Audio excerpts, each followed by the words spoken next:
kita akan memulai pelajaran kita. Miss Marlin berharap anak-anak tetap dalam keadaan sehat dan semangat untuk belajar.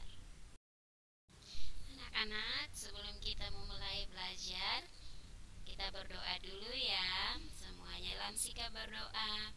Tuhan Yesus, terima kasih untuk pagi ini. Kami sangat bersyukur untuk kesehatan yang Tuhan berikan bagi kami. Pagi ini kami mau belajar, Tuhan tolong kami, berkati kami semua agar kami boleh belajar dengan sungguh-sungguh dan kami bisa mengerti. Dalam nama Tuhan Yesus kami berdoa dan mengucap syukur. Haleluya, amin. Anak-anak, kita masih dalam pelajaran 9 ya, hidup damai dengan sesama. Nanti anak-anak bisa membaca ya dalam Kejadian, Lukas dengan Roma. Nanti Miss Marlin berharap kalian bisa membaca dan mempelajari. Anak-anak, saat ini kita masuk di bagian C, belajar dari nasihat Rasul Paulus tentang hidup dalam kasih dalam Roma 12 ayat 9 sampai 20.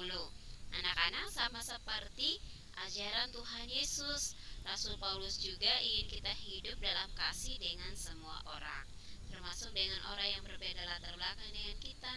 Kita harus memberkati orang yang menganiaya kita dan tidak boleh membalas kejahatan dengan kejahatan. Anak-anak, kita belajar. Rasul Paulus mengajarkan kita untuk mengasihi semua orang yang berbeda latar belakang dengan kita pun kita tetap harus mengasihi mereka. Nah, anak-anak, hidup damai dan rukun dengan sesama bukanlah hal yang mudah. Terlebih hidup damai dengan orang-orang yang pernah menyakiti hati kita. Namun itulah yang Tuhan Yesus inginkan dari kita anak-anaknya. Jadi, anak-anak, hidup damai dengan orang yang pernah menyakiti tidak mudah. Tapi kita harus bisa mengasihi mereka. Sama seperti Tuhan Yesus yang mau mengasihi kita walaupun kita menyakiti hati. Anak-anak, kita juga harus tahu bahwa cinta damai adalah salah satu karakter bangsa Indonesia. Sebagai karakter bangsa, damai berarti sikap, perkataan, dan tindakan kita dapat membuat orang lain senang. Nah, anak-anak, bangsa kita juga memiliki karakter untuk hidup damai dan rukun dengan semua orang. Melalui apa? Melalui sikap kita, tindakan kita, dan perkataan kita bisa membuat orang lain senang. Nah, anak-anak, hidup damai dengan sesama adalah hidup yang mau mengasihi dan menghargai semua orang tanpa memandang siapa orang tersebut. Damai juga berarti hidup yang mau memaafkan dan mengampuni orang yang menyakiti kita. Jadi anak-anak, hidup damai dengan semua orang, dengan hidup rukun dengan semua orang, kita harus bisa menghargai siapapun itu tanpa harus membedakan. Anak-anak, hidup damai sebagai karakter bangsa sejalan dengan hidup damai yang Tuhan Yesus inginkan.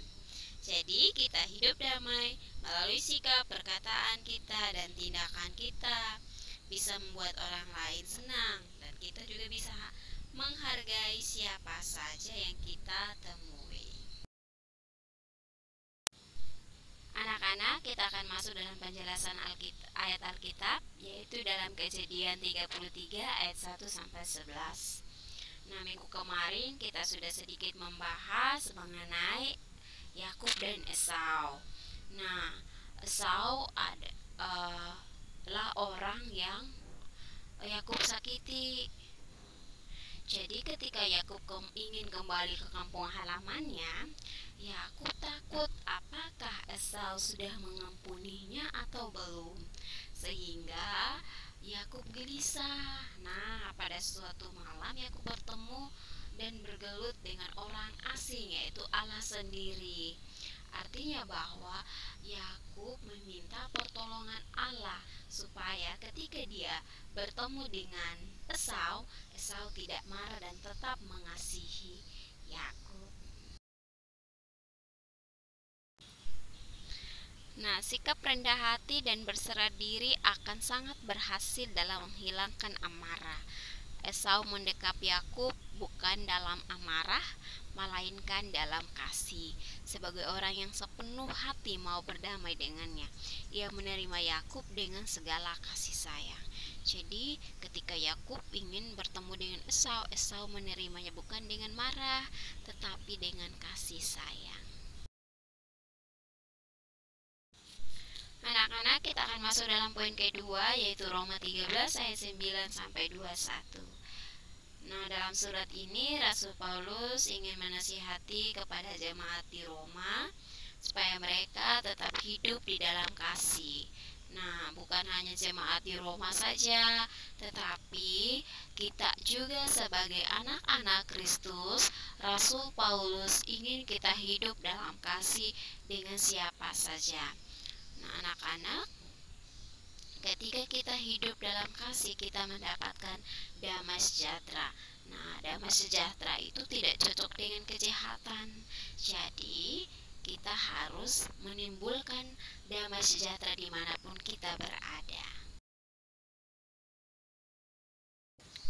Anak-anak, sampai di sini saja materi kita untuk hari ini. Tapi Miss Marlin berharap kalian tetap semangat dan mempelajari setiap materi yang ada. Nah, ingat, tetap hidup damai dengan semua orang. Kita tetap mengasihi siapa saja. Belajar dari Esau yang mampu mengasihi Yakub walaupun Yakub menyakitinya. Anak-anak, sebelum kita mengakhiri pelajaran kita hari ini, kita berdoa dulu ya. Mari kita berdoa. Tuhan Yesus, terima kasih untuk hari ini kami sudah belajar. Terima kasih untuk pertolongan Tuhan sehingga kami dapat belajar dengan baik. Berkati kami semua Tuhan, berikan kami hikmat agar kami mampu mengerti semua apa yang Tuhan mau untuk kami lakukan. Berkati setiap anak-anak-Mu dalam masa pertumbuhan mereka, kiranya hikmat daripada Tuhan, kesehatan, kekuatan daripada Tuhan menjadi bagian bagi kami semua. Terima kasih Tuhan, berkati Papa Mama yang selalu setia menolong dan membimbing. Kiranya Tuhan terus memberkati mereka dan setiap usaha dan dalam kehidupan mereka. Terima kasih Tuhan, dalam nama Tuhan Yesus kami berdoa dan mengucap syukur. Haleluya, amin. Selamat belajar anak-anak, Tuhan Yesus memberkati. Tetap semangat ya.